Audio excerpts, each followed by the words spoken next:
enne Sigosaart on Porvo jões väikene saarekene, millest ma nüüd praegu üle lähen. Siis lähen üle sellise väikese poolsaarekese ja siis jõuan Sigosaarele.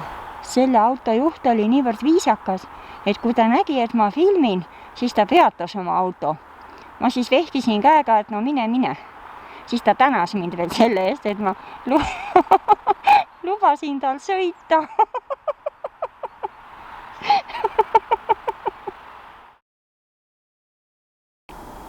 Siin on Ruskiksen looduskaitseala.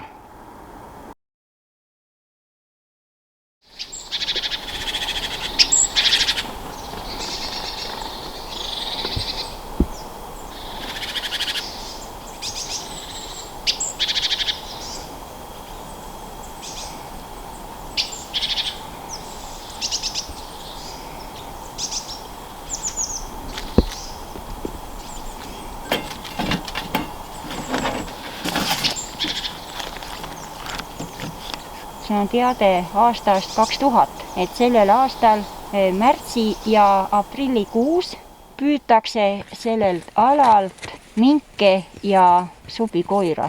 Neid püütakse lõksudega ja siin kirjutatakse, et ei tohi häirida võõrasliikide püüki, sellepärast et see on osa uurimusest, kuidas siin looduskaitsealal pesitsevate lindude arvukus kas suureneb siis või langeb.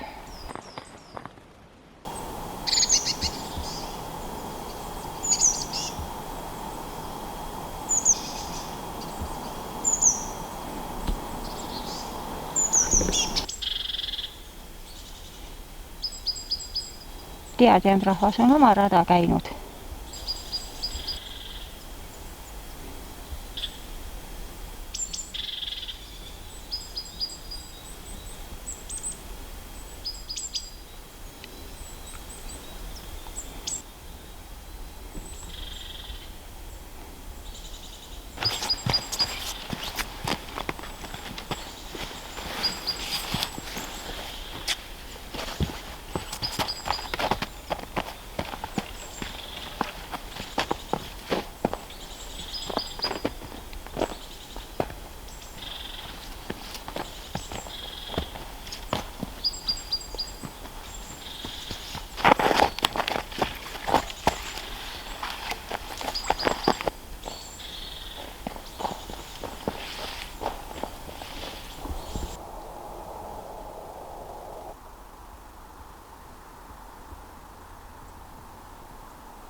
Nüüd olen natukene nõutu, sellepärast et ühtegi silti enam ei ole ja tuleb sõber Google Maps appi kutsuda.